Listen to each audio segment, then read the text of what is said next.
Hello. Welcome to the final word. Everton 0, Manchester City 3. We are joined by Paul Nealon from Irish Football Fan TV in the studio. And Ped here, as always, of course. I live here. He lives here, literally. 3-0. I mean, I don't know what to really... I can't be too downbeat about this because it's not like it was a game that I thought Everton will win this. So it was almost that you're in that period of like, these are really good. We aren't that good because we're near the bottom. But who knows on a Sunday afternoon when Eurovision's been great all week, Everton might just fluke something. Because really, let's be honest, Paul, for us to have got a positive result against City, they probably would have needed to have a bit of an off day, and we would have needed to perform at Brighton levels, and sadly neither of those things happened. Yeah, I think it was a case of we were hoping that they'd be tired from playing the Champions League and they might have rested a few players, but then you kind of remember how good their squad actually is, and their worst player would probably be our best player if they were in our squad.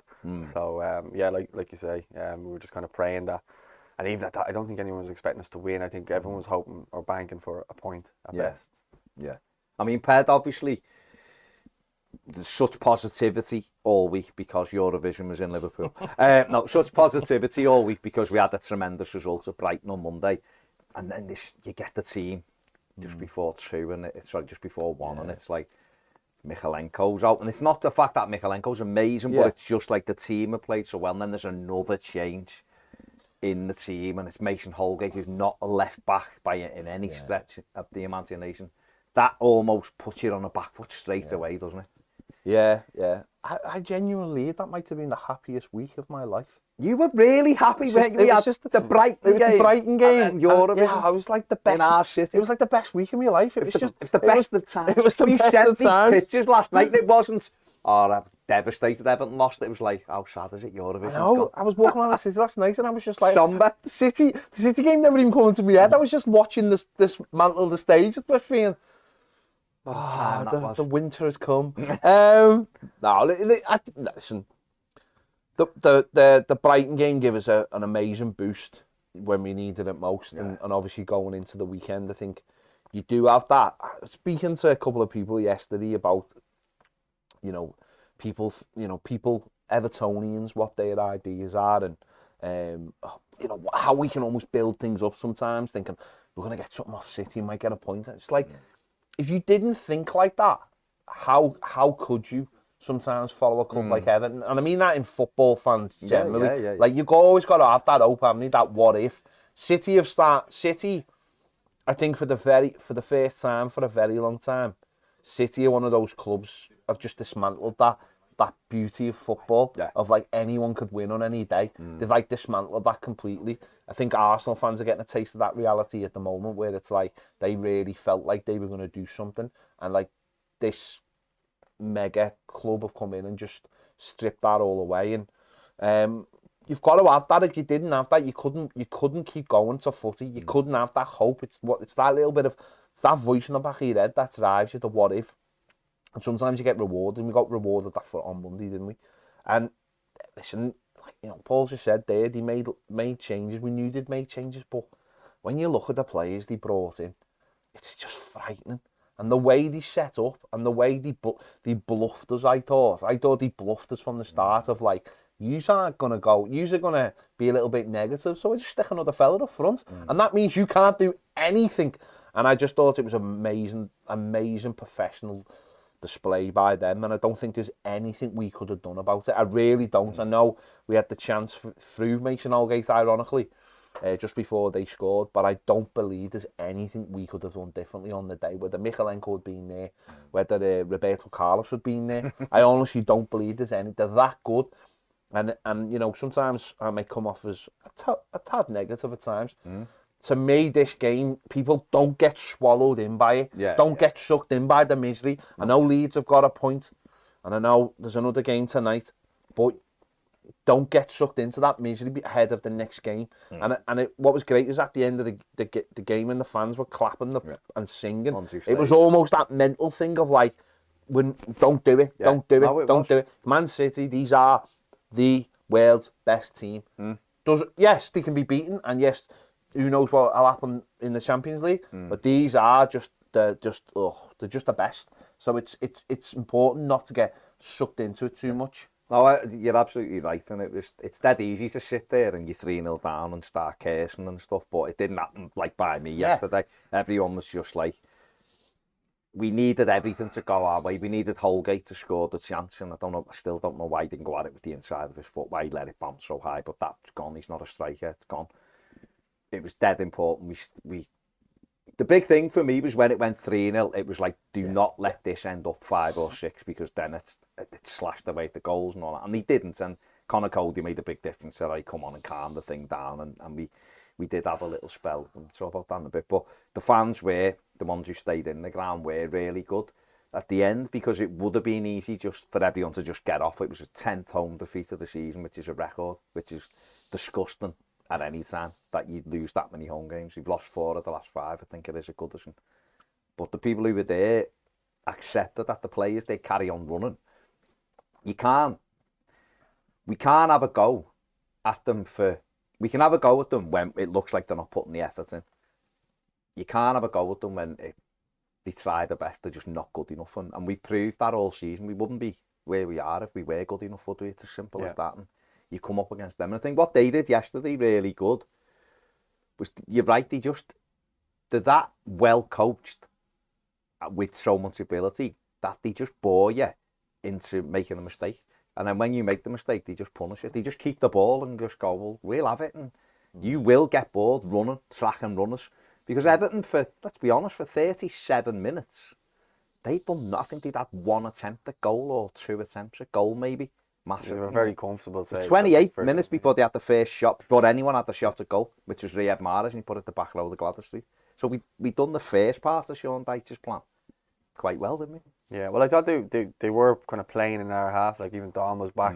All their players. I think Ederson was the only person in their half for large spells of the first half. But like that, they were just going to come on to us. I think if we actually maybe had played the team that finished the game, if we had started with that, we might have done better in terms of... Not with Mopai for Dom, sure. No, sorry, I mean more like McNeil as the left wing back, maybe. I thought he was brilliant. I'm sure you're going to come on to him, but I think he was the only one who kind of stood out to me that, obviously he's flying after the hat-trick and stuff like that, but he looked like even defensively and offensively he could have done a job, so maybe that's something he might look at if the next couple of games, if he decides to kind of go that way. I don't know what way he'll set up now next time, but I think, as you said, Cody came in, he looked good. He didn't look rusty after having been out for so long. Ironically, he can't play the next game. Well, no, it's so frustrating. Yeah, so that's Everton. But yeah, like I was really happy with how we were going, and then as soon as I went to the toilet, you are This is a fiend this for is you, a isn't fiend. it? Yeah. Did you know when you come back they'd scored? The toilet, Jim. No, I did. I didn't know they scored the first. He didn't realise it was 2-0. Oh, he only heard the cheer for the second. Yeah, and they put the TV on then. But we'd had Mo, because like people were getting frustrated when we were trying to play football. But I think what that was we can't just let them have the ball all the time by knocking it long. Because when we did go long, occasionally it come off, but a lot of the other times they just brought it down. It was relentless, wasn't it? So we had to try to keep the ball at some stage. But we did have a couple of breaks where the final ball. We had one where it was knocked up to Dom, and he knocked it to Decore and spun. And he's in the Dom, and if Decore plays the pass right, he's in with Ederson and he overhits it. And you look and go, against these, that's a big chance. We had another one where we closed it. We closed their press down really well. Ederson kicked it straight to us. We lost the ball, and it was like that was another moment where we're pressuring them. And obviously, lo and behold, just after that, they get the first goal. But it's so difficult knowing how to play against them because they're that good, aren't they? You have to be perfect, don't you? Yeah. You have to be perfect, because the thing about City they're not like this sort of one-dimensional football team. They've got so many different caveats, and the centre-backs are huge. So it's not like you're going to just beat them in the air. And then, you've got... For most of their game, their full-backs were playing as wingers. Yeah. And their wingers were playing as inside forwards. And one of the centre midfielders is playing up front. And then everyone's watching Haaland while all these people just go round them in a circle. and you're so terrified of Haaland that you're not paying attention to all these other players. Yeah. And I thought what City done really well is they went after our fullbacks early on, and they said to our wide forward, like our wide men, you're gonna have to double up here. And both goals come from that, didn't they? Both goals come from crosses, ironically, and that's where you don't always think Man City are strong, but because they've got the players, Well, I've looked at the goals so many times, and I'm looking and thinking, can we stop them? What can we do better? Because I think City in the crossing stats are quite. I think the first one. Really, I think the first one is actually really poor by us. Yeah, we'll have a little look. So let's have a little look at the stills that we've got. So this is the first one. And what really impressed me here was the fullback play from Kyle Walker. He gets the ball, they work it from left to right. Walker gets it. This is the first thing. So we're all right. We're looking. Haaland's is marked. Patterson's keeping an eye on Gundogan. Iwobi really should be looking at Foden, I think it is, but he's not. But we're all right here because obviously the ball's on the other side, so we take it on. So Walker plays the ball into Mahrez. Okay, we're still okay. They've got 9 players in that. No, but where we are, the shape is all right, so we take it on again. McNeil's keeping an eye on him. Still here, so here comes Walker now. Which where the 3 is there, Walker's. He's played it into him, and that's what you want your fullback to do. And don't think Everton do this well enough. This is something Nathan Patterson needs to get better at. And certainly. But also what I would say about that one there is Tarkowski has to go up 5 yards and allow Mason Holgate to push up 5 yards. That to me. But Holgate has got to what? So I know. But look where I know. Go on. So we take it on again. So now we've got Holgate. I've got to watch because Kyle Walker's played it and sprinted as you fullback. Yeah, he's brilliant. McNeil's thinking, right, I'm watching the ball. So Holgate's got to watch that one there. The arrows is run. Take it on one more for us. This is where the problem is. McNeil is still stood off Mahrez. Yeah, that's the problem. Got to close the cross down. You're looking everywhere else. I've got Patterson and Gundogan circle. Well, he's tracked his run. He's made it difficult for him, which is fine. Taki's obviously got the man in front. So as this comes in, we take it again. It comes in. Now, from this position here, you've got Gundogan's got his back to goal. Patterson's tight to him. But we should have stopped the supply line in. That's the problem. Then the next one is obviously the finish. And the finish, I mean, look at the leg. The finish is outrageous. It pops off his thigh. It's brilliant improvisation. It's a world-class finish. But Dwight McNeil has to stop that cross into the box. No, he has to. And that's the problem. He has to, and I think, I was saying it, I think Mason Holgate's got to spot that danger a little bit quicker and get out so that it's 2 against 1 before Walker goes and then make Mahrez's mind up for him rather than the run from Walker making the mind up for what he just Mason just spotted too late. But the cross is far too soft, by the way. McNeil has to stop him. It's really soft. He's 5 yards away and he just does the old. You've got to get it. If you run out, he goes out quick there I think. and doesn't give him a window to put it in. These are world class footballers. If you give them that little corridor and go on then, it's what's he going to do? He's going to put it right in the corridor of uncertainty, which is what he does. And don't get me wrong, the improvisation's incredible. It pops off his thigh. Other players would be, I'll just set this because I'm awaiting me back to goal. And he just sticks the leg up and goes, yeah, go ahead then. And it's finished. It's right in the corner. And that's from nothing. And that was their first attempt on target, I think, or Rodri had that one, which Pickford caught actually just before it, which was a basic save. But that's the second attempt on goal, 1-0 down. I mean, it's like, we have to stop the supply. It's because it is. People can look and you can talk about it and go, oh, come on, you're being too harsh. It's a world-class goal. It's like, you have to stop the fine details. That's what it's about.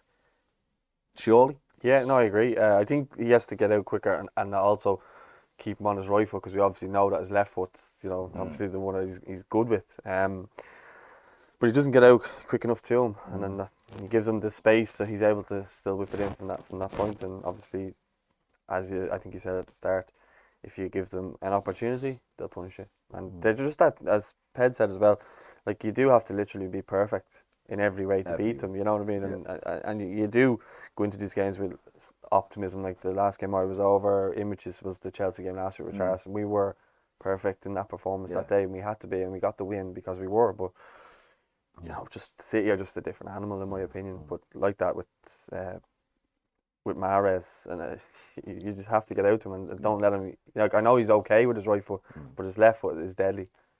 And that, But it is those margins, isn't it? You're absolutely right. They've done that about 3 or 4 times before that. Yeah. They were like the Raptors in Jurassic Park, just testing the fence. Just testing the fence.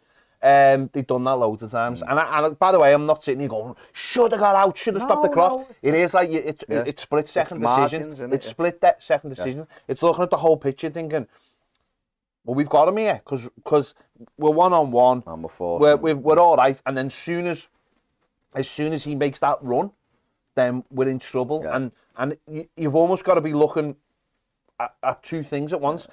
And they're intelligent footballers, and that's the difference, isn't it? He makes that run because that's an intelligent run, and he trains every single day to make that run. Yeah. Whereas Mason Holgate's been put at a left back. And I've seen this thing of like, well, he's a defender, he should know. And it's like, well, no, because you can't always. You've been thrown into a game, his second game in months, first one he gets sent off in, and you're being asked to do different things. And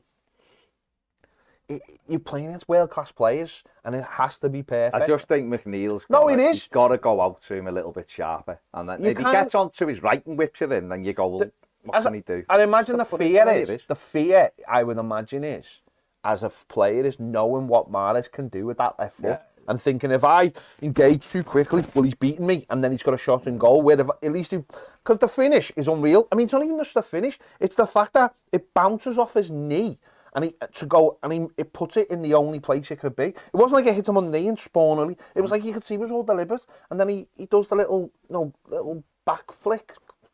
Hook. No, unbelievable. It was a brilliant goal. Unbelievable. What annoys me about Everton is they stuck to that. Obviously, the game plan was difficult. You're having to just run with people without having the ball, and you're not really going to be having. You know that happens with City, but we lose a goal, and then we do just kind of go right with what we're doing. Everyone just almost switches off, and they score again. 2 goals in 2 minutes, I think it was. We could chase a flick on. We don't. They get it forward. Patterson heads it away. And has fallen, and this is where Alex Iwobi just has got to do better, and we've got the stills for the second one as well. If we just put them up now, this is so. What's just happened here is Patterson's headed it away, and Iwobi, Gundogan picks it up, but Iwobi just jogs. He doesn't sprint, and then when Gundogan sets off, he then tries to catch him. But what's horrible about this is it is just a long ball down, and. Yeah, Patterson wins the header to stop Foden getting in behind him. And Gundogan's on it straight away, faster than anybody else. And you're right, Iwobi is just dawdling. Yeah. And Gundogan gets onto it. So what's worse about this is Patterson gets up and is trying to engage. That's crap. That just shouldn't be happening. Iwobi should be awake to that. And that was what was frustrating, is that if Iwobi sets off the same time Gundogan, he gets to the ball because he almost catches him as he is, but he's dawdling. And Patterson goes out as well. So we've got our 2 centre-backs. Like, Mina's gone to the right zone, which is the corner of the 6-yard box. Tarkowski and Holgate. Haaland's got in the middle of them. One of them has to be touched tight to the striker. He's the most dangerous man in the box. We take it on one. He stood it up, and Haaland, look, he's just in that space himself. This is the most dangerous player on the pitch. And Holgate certainly can see him. Tarky should know where he is. Holgate's body position there, it's all wrong. McNeil's covering the back here. Mahrez. So Holgate should be right up to his shoulder, Take it on again. Holgate's getting close now, but he's jumping, looking away from goal. Tarky's realised he's dead, but I'm not sure what. George doing, I don't know whether he could come. What's good about that, though, and then the next one is he's headed in. What's good about Haaland is, though, just from you talking about centre-forward plays, he doesn't wait and rely on his height. He does what Dunk used to do, which is jump and be 9 foot tall, not 6 foot tall. Whereas Holgate barely gets off the floor. No. So he beats him at no end. I have seen criticism with the goalkeeper. I just don't know what the goalkeeper could do. No, it's just because he made it. I think it makes jumps. He makes it look. It's like I think what he's doing is he's thinking he's going to head it into the corner. I'm going to go. He picks a corner. It's because of his body makes him look stupid. But there's nothing he's going to do there. It's the defender's fault. Really. It's a great cross. We haven't dealt with any of it, And it is a goal where you think we should deal with that. Yeah. But I don't know.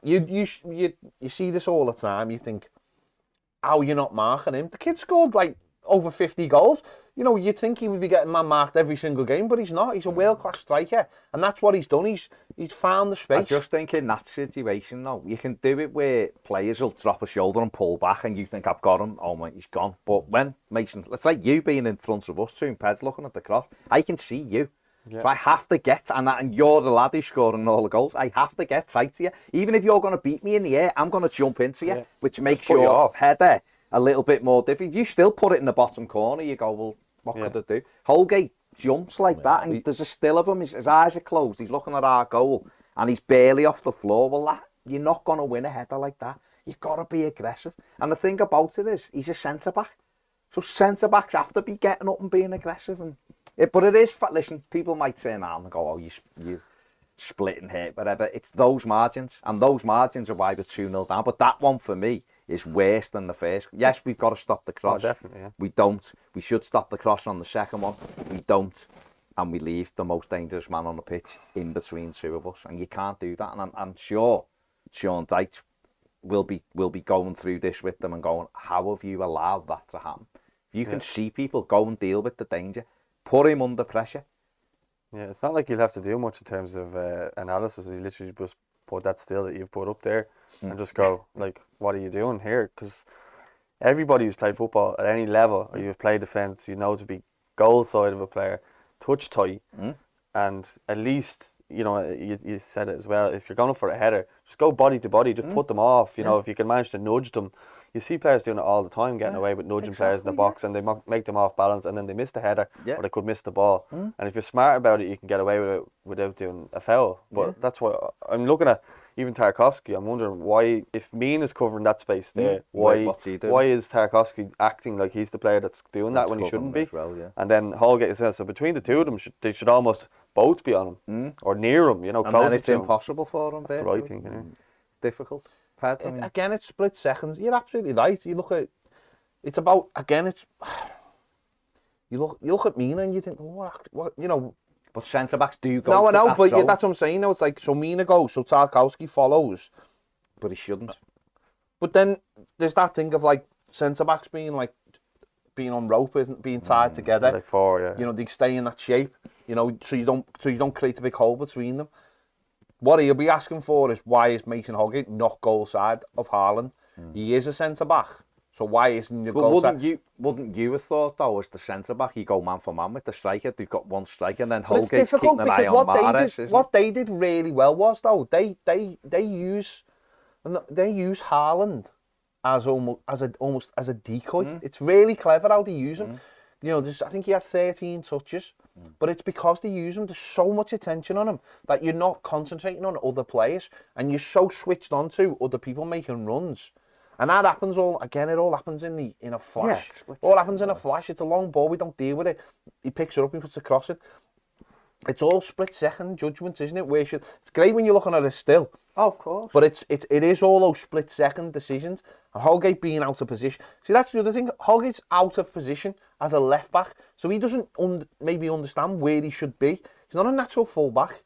But But he's a centre-back. But he is, but he's not playing as a centre-back. No, but he should know the danger. No, but the thing about it is, though, this is another thing. If he starts thinking like a centre-back, but he's playing as full-back, then we'd have a go at him for thinking like a centre-back. I always say, don't deal with the danger and then worry about it. But the problem is, though, that he has dealt with the danger. He just can't deal with the danger because the danger's so good. I mean, I'm not a massive fan of Mason Holgate, but I am a massive fan of Haaland. And it's great. And he's put himself between two Everton players. He's jumped 9 foot there. But I still don't understand, like Paul said, why Tarky's not looking where he is. Because it's reaction speed, and that's why they're the best in the world, and why we're not very good, isn't it? It's picking up on how fast you are. It's great going Tarkowski's boss. This is a defender who's in his second relegation fight in 2 years, because he you know, he's not an amazing player. He defends like an old school defender, but it is all about that switching on. I mean, I like Tarkowski, by the way, but it's not limited, like he's not like he's a world-class player, and it is all about that reaction time. Yeah. You can always do better, like Paul just said. It's like they'll show them going, why were you there? None of those players, by the way, will have a clue why they were in those positions. No. None of them. No. Because the game is just too... But that was it, wasn't it? 2-0, it was game over. It was game over. Argue 1-0, it was game over, but 2-0, it was game over. On Wednesday. I just think it was unforgivable from Holgate, the way he didn't even jump and turn around like a scared child, basically, is what it looked like. The one thing I would say is we did. It is dead easy to, say that they're the best in the world and they're this and that. I've never understood why players give so much respect to other teams. It's not, you should always respect the opponents, they're brilliant. But we more than have seen this so often from Everton over the years that we always look terrified of good sides, like terrified no matter where we are. But when I watch other teams, I'd watch like Leeds against them or something, and the outlook might be the outcome might be the same, by the way. But you'll see those teams kind of like have a go with it, and like we just always seem to play in like a limited thing, and I've never understood it, because whatever level of football you play at, you should never go on the pitch thinking we can't beat these. But isn't this exactly why we were beaten on Sunday and why we were beaten so convincingly by Newcastle? Is because our setup is so negative. Because it's negative. It's a very negative approach to a game. Yeah. It's trying to keep it's trying to stay in the game rather than win the game, and then wait for those moments. And what we did at Brighton is we were positive from the start, and we were like, we're going to have a go at you today, because actually there's nothing to lose here. There's no pressure on us. We understand how you play, and we're gonna counter how you play. Yeah. And I just thought in this game, like I said earlier on, I thought Pep Guardiola just called our bluff by playing Gundogan so high. Yeah. He basically said, I know you're going to be negative, and I'm going to throw all that out the window, make it even harder for you, because I'm going to put another centre forward on. Because if you're not willing to commit players, if Iwobi's not willing to be within 5 yards of Dominic Calvert-Lewin every time the ball goes forward, or Decore, then what's the point in having all those centre-backs? And that's all he did. And it gave us no chance in the game of football till the second half, when they were 3-0 up. Because we'd already mentioned the Decore one where he misplaced the pass, but there was a couple of times where we did go long. Dom won the flick, and Iwobi just didn't react. There was one, he waited till Dom won it, and the ball bounced, and then he ran after it, and he nearly got it, and it was like, why weren't you on the move as Dom's jumping? So just gamble it, because Decore was there anyway, so we could have gone and plugged that gap. If you're the one coming in off the wing, as a strike, when you play up front with like a big man, I'd always be running as the ball was in the air, thinking, well, you'll win it. And if you win it, I'm in behind. And you see so many players going lots of times. They might get it once in a game. The defender might head it away 20 times, but that one time the defender misses it, you're in. And Iwobi, it was almost like, I don't know whether to run past Dom here. And yet Dom's won one, and he's like looking around at it to go, well, what else do you want me to do? I'm winning the heck. I can't kill it on my head in midair and bring it down to get you the ball. I just don't understand what the tactic was with that. Because is it just Iwobi hasn't got that intelligence to go, he's going to win the header and I'm gambling? Or I wonder if it's tactics from the manager to say, don't commit too far. But I would have thought the Decore being there could have plugged that gap anyway. I think it's what you say there. He's not that intelligent as a footballer. I know he's been getting assists and stuff, but he's been far too hit and miss for me. He gets far too much praise when he does something good, but a lot of the time he's not that good. But he can also swing it on a pass or something, and you get an assist, and all of a sudden you do look good. It's the same with a goal scorer. As you said, Haaland, like he scores the goal yesterday, but particularly didn't really have a great game, but he's remembered as the record-breaking goal scorer and stuff like that. But I just think, just like that. And we were relying on winning corners to try, and then obviously in the second half, was the Mina chance, and there was a Toffee at the bar, didn't he? But deliveries, and we weren't attacking the corners then the first half. And that was our chance, I thought. There's just a lack of bravery, isn't it? It's what you get when you if you set up, when you get a manager like this. It's why we're just so bad at home. It's why we've lost these amount of games at home, because the manager hasn't got the bravery. He doesn't understand he sets up in his way. And again, I'm not having a go at him. These are facts. He sets the team up to do certain things, And that might mean that's because more than anything, because he probably thinks we can't do it any other way. But when you go into a game like that and everyone thinks we're going to ruffle the feathers and we don't, we just wait to get our belly tickled, run round for a little bit. Same in the Newcastle game. It's just like it's that thing of like I think you said it earlier about Iwobi, and Iwobi's the main culprit, and I'll always say he's the main culprit. Like I just don't get him as a footballer, and I never will, and I never have. I don't get him as a footballer. He's got all the talent in the world. He can play all the little passes he wants.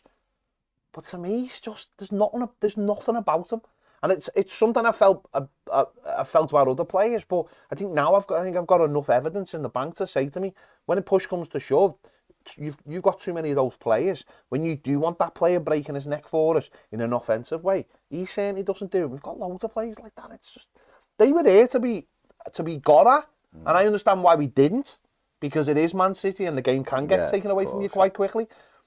But it's that thing, isn't it, sometimes of like, well, what are we trying to do here? Are we just kind of keep the score down? Are we going to have a go? But I think this has been a theme in other games as well, where we did have a chance. You know, we could have beaten Forest. We could have beaten, Newcastle. We could have beaten Fulham, who I was thinking of then, earlier. But we didn't, because the negative way we approached the game of... I said this a few weeks ago. You have to be willing to lose a game to win a game. And I think at Brighton we were. Yeah. I think we were willing to lose. Are we just built to be an away team?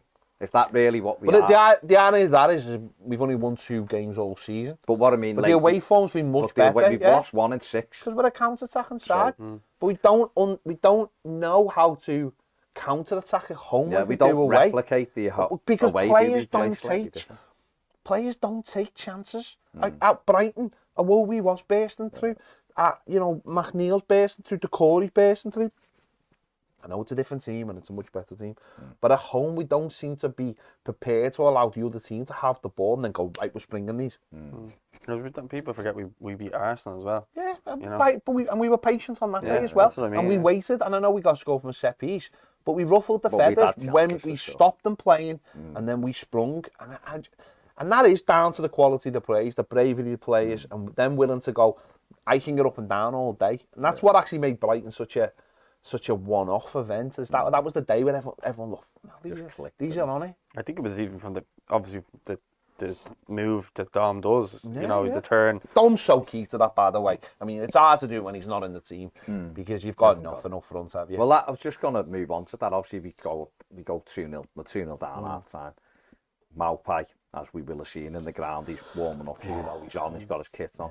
And I was thinking, if you're going 4-4-2, then are we just going to be a bit more direct, because we can't match them in midfield, because they just take the ball off you, because they not every one of their players moves. It was just so evident yesterday. Rodri is incredible, but he's always on the move. They're always on the move. Gundogan, always moving. They just move. Every player, Akanji, just up and down. They're just everywhere. They're brilliant. They are great players. They cope brilliantly. But then obviously Dom doesn't come out, and you think, well, as he give the game up at 2-0 at home with your striker, and then you're thinking it's an injury. It can only be an injury, because he would have left. If you're thinking I'll preserve him, he gets 10 minutes at the start, doesn't he? Obviously Maupai come on, and I don't want to dig him out too much, but he was a waste of time. He'd done absolutely nothing. And the thing about it, right, is that the amount of times that we put the ball in the box in the second half and he was outside the box was incredible. Because he's got no pace, he can't hold it up, he can't beat a man. He's not tall. He's not tall, so what's his role? Like, what's Sean Dyche seeing in training? That means Ellis Sims shouldn't get on. Now, don't get me wrong, I'm not saying Ellis Sims is Dominic Calvert-Lewin, and he's amazing, because he isn't. He's a young lad in Premier League terms, learning the game. But if it's not going to be Ellis Sims, then it should have been Damari Gray for me. Yeah. Because Damari Gray, it's closer to what we want to do. Because even though we can't go long, so we'll win the header, you can get him in behind. It was the thing that got us some points away from home and got us a way of playing with him up front. And I just didn't get them out, I think. And the fact that he scored against City the last time he played as well, he might have had that, feeling that he might have got another one. But I think with Gray, though, he does lose the ball a lot. No, he come on and he done nothing. Yeah. Don't get me wrong, but I see your point. I definitely take your point. But Maupai, for me, I don't know. Like, Like, not if you don't laugh, you'll cry. You know, with him. It's not nice, is it, sitting here and again having to look at a player and think, what do you do? But I just got Jack Willersi about him. it's not. I'll be honest with you. There's a player in there, Paul. It just doesn't suit anything we do. I watch them a few times. You're watching the game. There's not much going on. The amount of times he comes off the centre back and he asks for the ball, and no one's willing to give me because they're not brave, because they just think you're losing it, and if you lose it, we're 5 yards closer to our box than if we. But I think that's your game, and it always has been Mopai's game. He's almost like he's a number 10. He's a number 10. He's not a great number 10, but that's what he is. He's a split striker. Yeah. It's why Brighton didn't score any goals, because they needed someone to go cut fit, to go round. We didn't need anyone to come off there, and I said, but why is the manager making that decision? Why does he think a lad who, when he can play up front, can keep hold of the ball and occupy a couple of centre backs? Whether we go anywhere, it doesn't matter. Yeah. Like, there's one in the first half where I think we kicked it down, we got it away, and Dom gets right over and he forces their centre back to kick it out, and we've got to throw it right up the pitch and we're in possession. Mopai doesn't do that, so therefore there's no out ball. You're not keeping possession. And again, I'm not like, I could sit here going, we bought him. Yeah. We bought him. Yeah. Someone thought he was the replacement for Dominic Calvert-Lewin. And then when they got an opportunity in January to say, no, we're going to, I've heard rumours that after four weeks we wanted rid of Mopai. We've heard this basically straight away. It was just like, this doesn't work. It's not going to work. It's not going to work. And straight away it was like, you'll be gone by the end of the season if we can't. We nearly went in January. Yeah, but January is the time where we had to look and go and find someone who had similar characteristics to Dominic Calvert-Lewin, whether it be backup, whether it's starting games, and it's those decisions that have got us where we are. And you could sit here all day and you could dig, and I have done it, and I know I've done it, and I've got to stop doing it, where you dig people out. You've got to look at, like, why is Mopai playing for Everton? Someone made that decision, and it's you could criticise the lad all day, but it's not his fault. He's not like Dominic Calvert-Lewin. No. So for the manager to make that decision, what does that say about Ellis Sims? Again, I don't want to dig a young player out, but what does that say about Ellis Sims and what he's got to offer? We know what it says about Damari Gray. We know straight away what it says, because when he came on, that told me everything I need to know about Damari Gray. There was people he could have passed to, and he just keeps the ball, loses the ball. Yeah, but he stands. He doesn't. No, that's what I'm saying. Sprint. He doesn't never sprint. He's the fastest player I've ever seen that just stands still.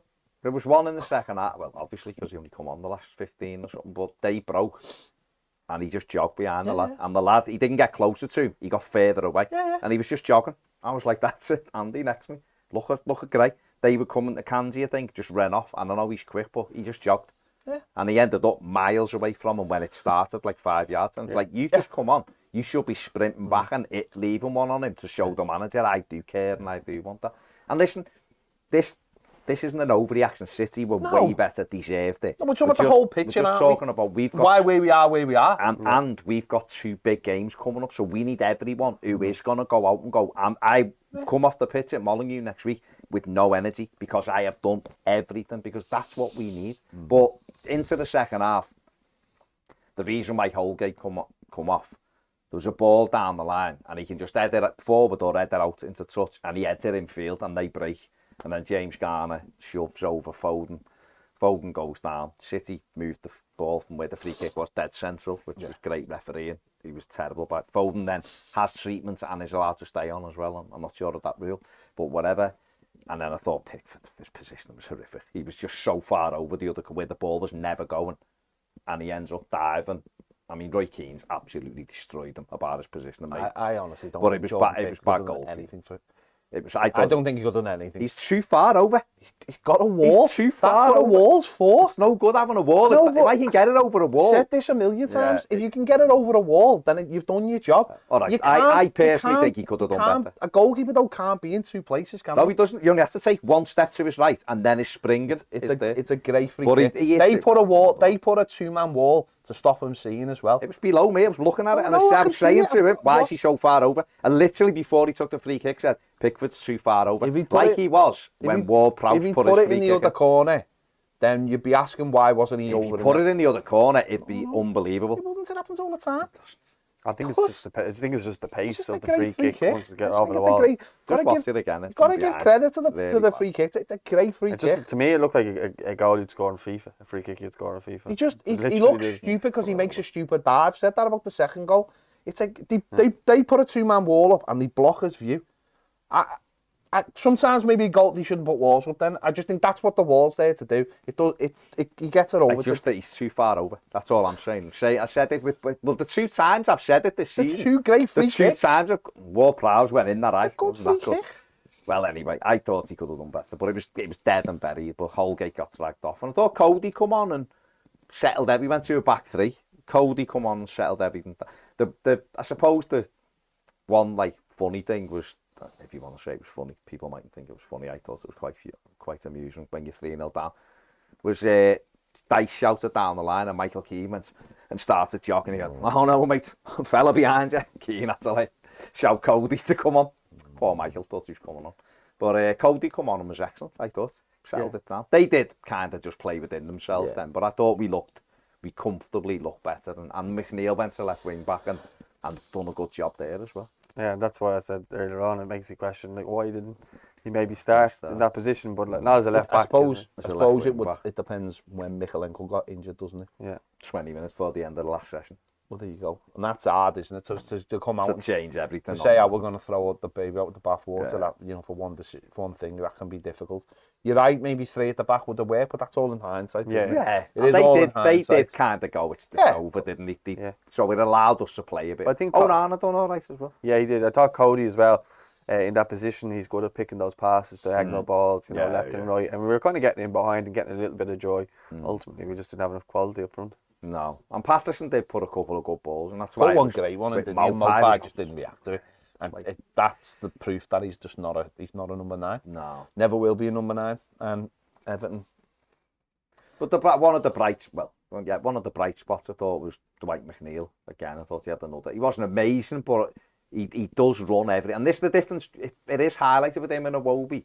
Yeah, he's not. He just Iwobi's probably got more talent, skill wise and stuff. And he done one lovely little show thing for Soccer AM in the second half, where he done a lovely little double touch past a couple of them.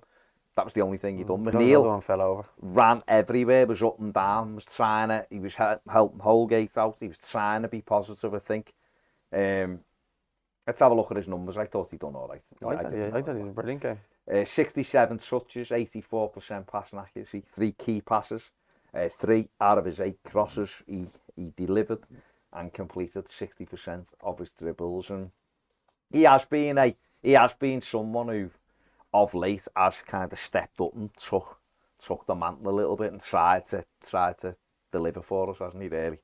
I like him. I think he's the only one who you'd kind of look at there and go, you want him in the trenches with you, because you wouldn't want Gray, you wouldn't want Iwobi.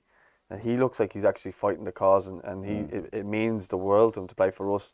And he's just grown as this kind of well, more so when Dyche came in, but he's kind of just grown, and then like that, maybe he didn't start so well, and like that with Everton players, it's a bit like Iwobi kind of, he never was that great, and then he started doing well, and then all of a sudden everyone loves him. It's that kind of way things are going for him now, I think, with McNeil. So look, I thought he was brilliant yesterday. Obviously we spoke about the defending for Mahrez goal, but otherwise I thought he was excellent. He was everywhere. I just thought he was every popping up, and he was positive when he was getting forward, but he was also very good defensively. And as you say, I think Holgate would have been really, stuck without him, to be honest. I mean, He was all right. No, that's what I mean. He was on a day where no one stood out. I don't, Paul. What I actually don't like, and this is honestly the truth, I just burns me head out that players who are bang average get lauded. But this lad does work hard, and you do want him in the trenches. And there was one where he went back where they had almost a one-on-one, and he got back, and he was the last back. And that's the difference between him and other players in his team. Patterson done a couple. He sacrifices himself for the team, and I'll give him that all day long. I maintain that I still think he's a bang average footballer, but I do think he's got a massive heart, and I think he wants to do really well for this club. No, he has, and I think he wants to give everything to this club, and I think as long as you've got that kind of thing about you, you can grow and you can get better. and he will improve as a footballer, I think, because he's got the desire to. Yeah. But that's the difference, I think, between him and some other players, is that they don't have that in their locker. They don't have that willingness to go, I'm going to stop this certain goal. If Damari Gray had that. Damari Gray's heartless, mate. No, I'm saying, if Damari Gray had that attitude, he's he'd just be somewhere else, wouldn't he? But he's got the talent. He's just a heartless footballer. He's just Alex Iwobi, actually don't think he's a heartless footballer. I just think he's not switched on as a footballer. He sees things like too late. So at times you see him walking, and then it's like something goes. Oh God! I need to run. Oh God! It's getting away from me there. And I do think I don't think Damari Gray thinks a heartless footballer. I just don't think he's got he's got it inside him to be like sacrifice himself for the team. But I would never say that about McNeil. And I have been very harsh on him this season, but at times he's been dreadful. But I do think he's grown as obviously Dyche has come in, and I wouldn't go as far as saying he was brilliant yesterday. And he also didn't score a hat-trick last week. Don't be giving him own goals. 2.5. But if he doesn't shoot, he was better. He was better than most players, and he's been a lot better recently.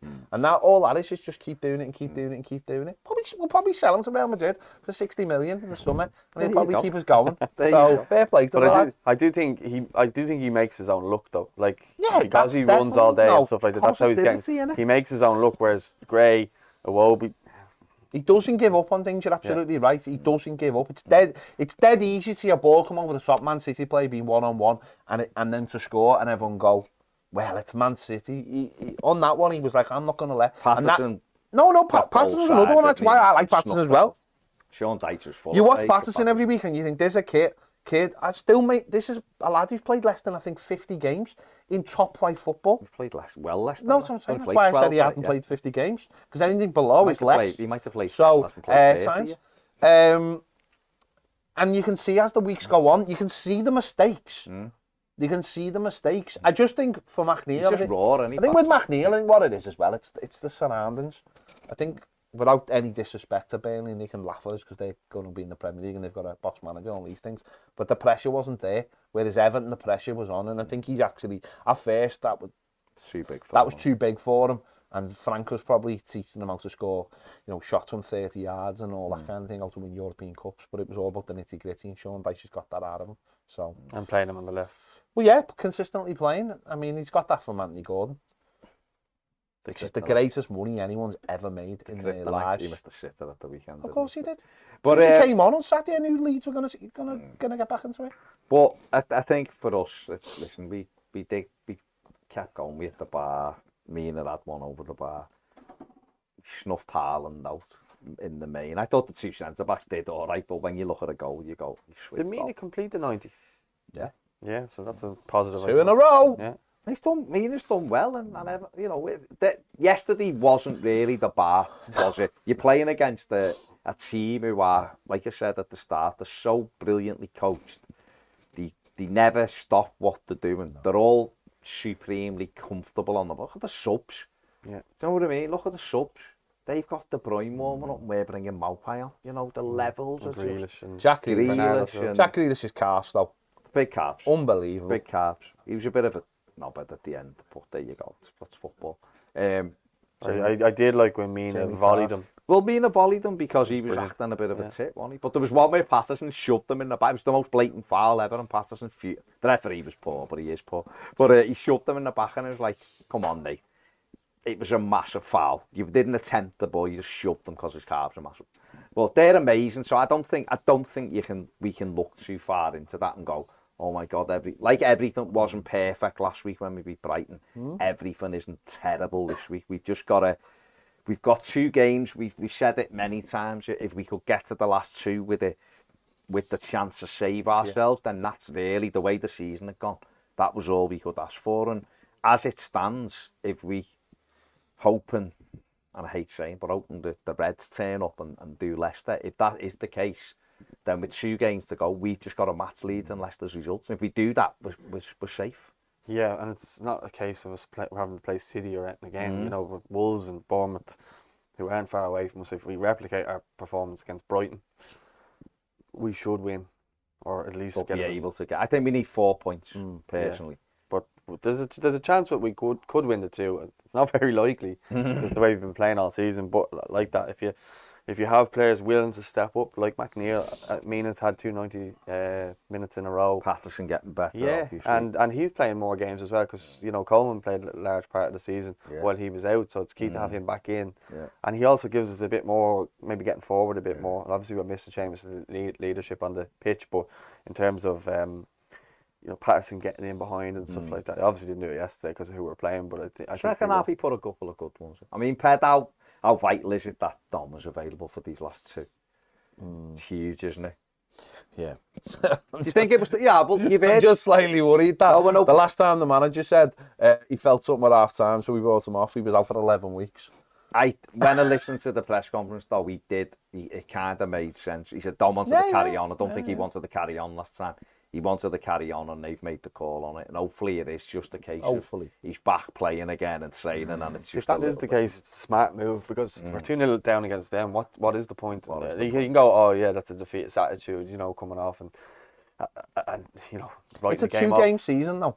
Well, it is, isn't it? It's all, nothing else matters. It's a 2-game season. All or nothing, and even if you only get him fifth for one game and he scores the winner, it's a 2-game season. So, like Palace.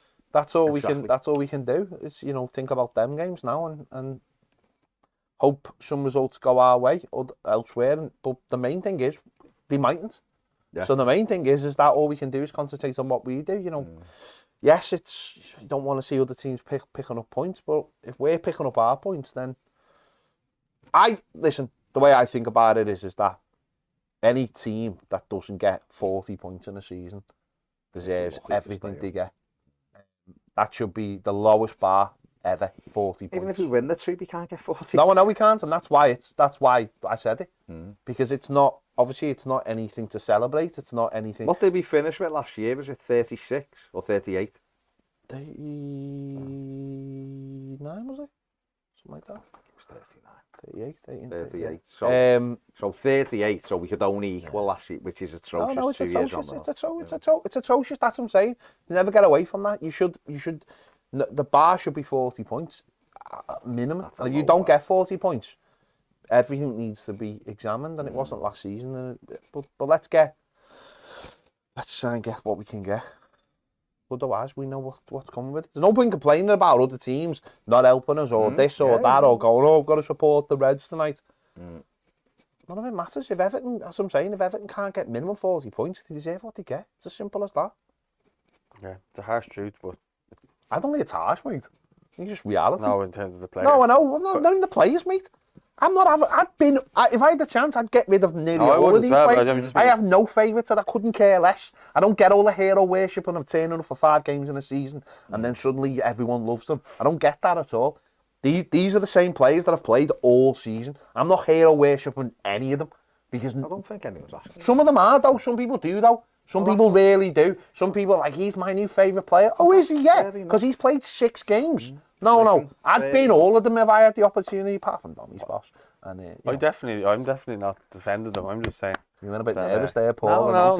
I'm just saying. Apart from Seamus, mate. Apart from Seamus. Love Seamus, yeah. Apart from but Seamus. He did say last year that we definitely can't be in the same position next year, and we're still here. Yeah.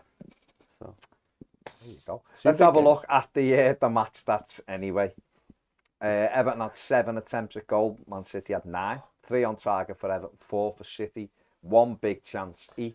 We had too much possession. No, we won the XG. Yeah. We won the XG in this game. There you go. How mad's that? Didn't get any points. Well, that's because basically the 2 goals shouldn't have really. Gundogan's facing his own goal when he scores, and the other one's a free kick, which is a bit touch of the course.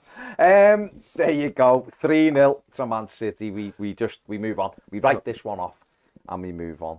And we just we've wrote so many. We've wrote 10 off at home all season. So that's disgusting. By the way, it is. That's disgusting. It's a terrible. That's disgusting. We've gone in 10 years from like losing 1 game a season at home or 2 games a season, where it was like, remember when you used to lose home games and it'd be like, well, now we've lost 2 home games this season. It honestly used to be like that, and now 10 games. That's disgusting. When Martinez lost 8, I couldn't believe it. I was like, 8 home games. That's a disgrace, and we've lost 10.